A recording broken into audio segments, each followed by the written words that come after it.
আরজি করের ডাক্তারি পড়ুয়ার নৃশংস মৃত্যুতে বাবা মায়ের চোখের জল শুকিয়ে গেছে। তাদের মন এখন পাথরের চেয়েও কঠিন হয়ে গিয়েছে। তাদের চোখে মুখে শুধু একটাই কথা, মেয়ের সুবিচার চাই।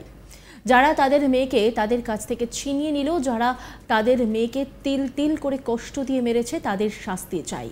এর থেকে আর বেশি কিছু চান না তারা। আর এই অবস্থায় মুখ্যমন্ত্রীর আর্থিক সহায়তা নিতে সরাসরি না করে দিয়েছেন। মৃত্যুর ঘটনা নিয়ে মৃতা ছাত্রের বাবার একটাই দাবি, সোশ্যাল মিডিয়ায় যেভাবে বিভিন্ন রকম কুৎসিত ছবি দেখানো হচ্ছে সেটা যেন বন্ধ করা হয়। তবে আইনের উপর, আদালতের উপর তার ভরসা আছে। একজন মেয়েকে হারিয়েছি, কিন্তু লক্ষ লক্ষ মেয়েকে পেয়েছি। আমার লক্ষ লক্ষ ছেলে মেয়ে রাস্তায় নেমেছে সুবিচারের আশায়। আরজি করের ঘটনা নিয়ে উত্তাল গোটা দেশ। ডাক্তারি পড়ুয়াকে নৃশংসভাবে খুনের ঘটনায় ঘর ছেড়ে প্রতিবাদে পথে নেমেছেন মহিলারা। তাদের প্রত্যেকের মুখে একটাই কথা, সুবিচার চাই, কঠোর থেকে কঠোরতর শাস্তি চাই। এই অবস্থায় মুখ্যমন্ত্রী মমতা বন্দ্যোপাধ্যায় মৃতের পরিবারের পাশে দাঁড়াতে তাদের আর্থিক সহযোগিতার কথা ঘোষণা করেন। তবে তা নিতে অস্বীকার করে দিয়েছেন মৃত ডাক্তারের বাবা। তিনি জানান, সিবিআই নিয়ে আমি কোনো মন্তব্য করব না, কারণ এটি বিচারাধীন বিষয়। আমি একজন মেয়েকে হারিয়েছি, কিন্তু লক্ষ লক্ষ মেয়েকে পেয়েছি। আমার লক্ষ লক্ষ ছেলে মেয়ে রাস্তায় নেমেছে সুবিচারের আশায়। সোশ্যাল মিডিয়া নিয়েও সরব হন তিনি। তার আর্জি যে সোশ্যাল মিডিয়ায় যেভাবে বিভিন্ন রকম কুৎসিত ছবি দেখানো হচ্ছে সেটা যেন বন্ধ করা হয়। তবে আইনের উপর, আদালতের উপর তার পূর্ণ ভরসা রয়েছে।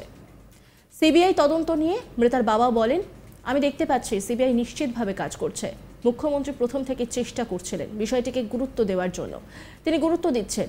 এদিনই ধর্মতলার মঞ্চ থেকে মুখ্যমন্ত্রীর অভিযোগ ছিল, 9 আগস্ট হাসপাতাল থেকে ফেরার পথে মিতার পরিবারের গাড়িকে এক বিজেপি নেত্রী আটকায়। যদিও সেই অভিযোগ উড়িয়ে দিয়েছেন মৃতার বাবা, মৃত ডাক্তারের বাবা। তিনি কি বলছেন শোনাব আপনাদের। আজকে সন্দীপ ঘোষকে আটক করা হয়েছে, তাকে জিজ্ঞাসাবাদ। আবার সেই বিচারাধীন বিষয়ে জাল প্রশ্ন করছেন, কিন্তু এছাড়াও প্রশ্ন আছে, সেটা আপনারা জানবেন। আপনাদের কি জানার এত উৎসুক, সকাল থেকে চেষ্টা করছেন। এইসব বিষয়ে তো আমরা মন্তব্য করতে পারি না। সিবিআই নিশ্চয়ই কাজ করছে, দেখতে পাচ্ছি, এটাই বলতে পারি। এবং আমরা আশা করছি এত লোক আমাদের পাশে আছে, আপনারা আমাদের পাশে আছেন, আমার মেয়েটাকে যাতে সুবিচার পায় আপনারাও খুব চেষ্টা করে যাচ্ছেন। তার জন্য আপনাকে হাজার হাজার ধন্যবাদ জানাচ্ছি। যতটা জানানো সম্ভব আমার পক্ষ থেকে সেটুকু জানাচ্ছি। জীবনে কোনোদিন ভাবতে পারিনি এই কথাটা সাংবাদিক সম্মেলনে বলতে হবে, কিন্তু বলতে হচ্ছে বাধ্য হয়ে। এখন না, এটা এইভাবে বিচারাধীন বিষয়ে বললাম না, কোনো মন্তব্য করব না। আজকে মুখ্যমন্ত্রী নিজে পথে নামছেন। উনি তো প্রথম থেকেই চেষ্টা করছিলেন, মিথ্যা কথা বলবো না। উনি প্রথম থেকেই চেষ্টা করছিলেন বিষয়টাকে গুরুত্ব দেওয়ার জন্য, এবং গুরুত্ব দিচ্ছেন, এটাও আমি দেখতে পাচ্ছি। উনি তো সিবিআইকে দেবেন বলেছিলেন, কিন্তু আমরা আগে থেকেই সেটাকে সিবিআই যাতে হ্যান্ড ওভার হয়, যাতে কোনো সমস্যা তৈরি না হয়, সেজন্যই আমরা সিবিআইকে দিই। কালকে আপনার কাছে জানতে চাওয়া ছিল যে তথ্য প্রমাণ লোপাটের চেষ্টা কেন, কিন্তু আজকে মুখ্যমন্ত্রী সরাসরি সেটাই বললেন যে তথ্য প্রমাণের একটা চেষ্টা, এবং সরাসরি দুটো রাজনৈতিক দলকে তার নিশানা। সে তো সবসময় বিরোধী পক্ষে, সরকার পক্ষ সবসময় বিরোধী পক্ষকে নিশানা করবে। আপনারা দেখতে পাচ্ছেন রাস্তায় লক্ষ লক্ষ কোটি কোটি আমার ছেলে মেয়ে নিচে রাস্তায় নামছে। সবাই কিন্তু নির্দল, মানে কোনো পক্ষ থেকে নামছে না। যদি কোনো পক্ষের লোক হয়, সেও কিন্তু খালি হাতে রাস্তায় নামছে প্রতিবাদ করার জন্য। সবাই এটাকে কেউ সবাইকে নিজের মনে করেই নামছে, নিজের বোন, নিজের দিদি মনে করেই রাস্তায় নামছে। আমি বিচারের দাবিতে বিজেপিরাও আজকে জায়গায় জায়গায় অবরোধ করেছে। আবার সেই রাজনীতি টানার চেষ্টা করছে, রাজনীতি করছে। অল ইন্ডিয়া মেডিকেল, হ্যাঁ, এটা বলুন। হ্যাঁ, সমস্ত মেডিকেল বন্ধ রাখা হচ্ছে এবং দেশ জুড়ে এই ব্যাপারটা, এই আন্দোলনটা চালাবে। ভালো কথা। এটা তো আমার মেয়ের আত্মার শান্তির জন্য তারা চেষ্টা করছেন, বিচার যাতে পায় সেই জন্য। এটা তো ভালো কাজ করছে।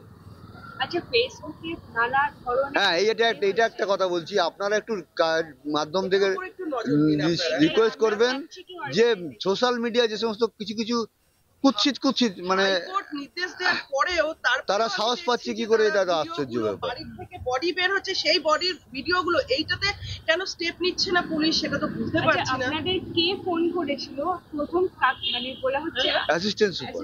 সেটাই, হসপিটালের ভিতরে ওনার বডি দেখেছিলেন? আমরা পৌঁছানোর 3 ঘন্টা পরে আমরা হ্যাঁ, আপনাদের 3 ঘন্টা অপেক্ষা করতে হয়েছিল। আর পুলিশ আপনাদের কি বলেছিল প্রথম? আপনাদের মানে পুলিশ বলে না, পুলিশ আমাদের তাড়াতাড়ি আসার জন্য বলে। পুলিশ আমাদের কোনো কথা বলে। কেন করছেন? এইখানে না না হ্যাঁ ডিলিট করুন প্রথম দিনে দিন আমাকে যদি এগুলোই তো সারাক্ষণ ছড়াচ্ছেন আপনারা। হ্যাঁ প্রথম দিনে যা যা ঘটনা ঘটেছিল সেখানে কি আপনারা হাসপাতালের বিরুদ্ধে অভিযোগ জানানোর কোনো পরিস্থিতি তৈরি হয়েছিল, মানে সেরকম কি কিছু সিবিআই হাসপাতাল আমাদের সঙ্গে কোনো সহযোগিতাই করেনি কিচ্ছু করে প্রথম দিন থেকেই। ডিপার্টমেন্ট এবং প্রিন্সিপাল আমাদের, আমরা ওই রকমের মানসিকতার মধ্যে রয়েছি, প্রিন্সিপাল আমাদের ডেকে পাঠাচ্ছে। এই অবস্থায় মুখ্যমন্ত্রী মমতা বন্দ্যোপাধ্যায় মৃতের পরিবারের পাশে দাঁড়াতে তাদের আর্থিক সহযোগিতার কথা ঘোষণা করেন, তবে তা নিতেও অস্বীকার করে দিয়েছেন মৃত ডাক্তারের বাবা। তিনি সাংবাদিকদের মুখোমুখি হয়ে জানান, আমরা প্রথম থেকে অস্বীকার করে আসছি, আমরা যদি মেয়ের জীবনের বিনিময়ে যদি টাকা নিই আমার মেয়েটা খুবই দুঃখ পাবে। ওনাকে বলেছি যদি বিচার পাই অবশ্যই নবান্নে গিয়ে নিয়ে আসব।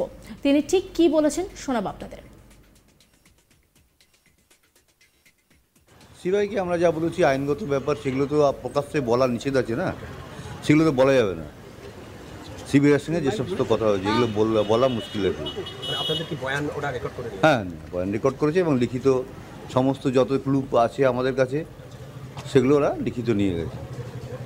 কালকে যেটা ঘটনা ঘটলো আরজি করে যে না, এই ব্যাপারেও আমি মন্তব্য করতে পারবো না, আমি তো জানি না, আমি এত দূরে রয়েছি। তবে বা এত লক্ষ লক্ষ কোটি কোটি আর কি ভারতবাসী প্লাস বিদেশেও দেখতে পাচ্ছি যে বিদেশেও প্রচুর এইটা নিয়ে একটা প্রতিবাদ হয়েছে। আমরা তার 100% তাদের পাশে আছি এবং তাদের আন্তরিকভাবে ভালোবাসা জানাই। ভালো ছেলে সমস্ত মানুষের সবাইকে আমার নিজের ছেলে মেয়ে মতো মনে করছি, যারা এই আজকে রাস্তায় নেমে আন্দোলন মানে প্রতিবাদ করছে। আপনার কি মনে হচ্ছে কোনো ট্যাম্পার করার জন্য, মানে তথ্য প্রমাণ লোপাটের জন্য এরকম মানে না সেরকম থিওরি, এটা শুনুন, এটা এগুলো হচ্ছে বলা যাবে না। এটা যে প্রশাসনের কাজ, এটা প্রশাসন বুঝবে, এর পেছনে আমি তো মন্তব্য করাটা ঠিক না। এটা বিচার বিভাগের একটা বিষয়, এটা আমি কি করে বলবো। হ্যাঁ, বলেছে সিবিআই যে আপনার যা এভিডেন্স আছে তাতে আমরা আসামিকে যদি ক্রিমিনালকে বের করতে পারি অবশ্যই তার চরম শাস্তি হবে, সে আশ্বস্ত তারা করে গেছে এবং যত তাড়াতাড়ি সম্ভব বলেছেন করে দেবো। কালকে যেভাবে গোটা রাজ্য বা দেশ বলা, হ্যাঁ ওটা তো বললাম, আবার সেটা নিয়ে বলছি যে মানে সেটাতে কি বিচার পাওয়ার যে ভরসা সেটা কি বাড়ছে আপনার? অবশ্যই বাড়ছে। এত কোটি কোটি ছেলে মেয়ে, সবাইকে আমার নিজের ছেলে মেয়ে মনে করছি। সমস্ত একটা মেয়ে, দেশবাসীকে আমরা আন্তরিকভাবে কৃতজ্ঞতা জানাই এবং ধন্যবাদ জানাই যে আমাদের এভাবে পাশে থাকার জন্য। সেটা আমরা প্রথম থেকেই তো ডিনাই করে আসছি। আর্থিক ক্ষতিপূরণ আমার মেয়ের জন্য, মেয়ের লাইফের বিনিময়ে যদি আমরা টাকা নেই আমার মেয়েটা খুবই দুঃখ পাবে, সেটা তো আপনাকে আমি বলেছি। যদি কোনো বিচার পাই অবশ্যই গিয়ে আমরা বলেছি নবান্নকে নিয়ে আসবো।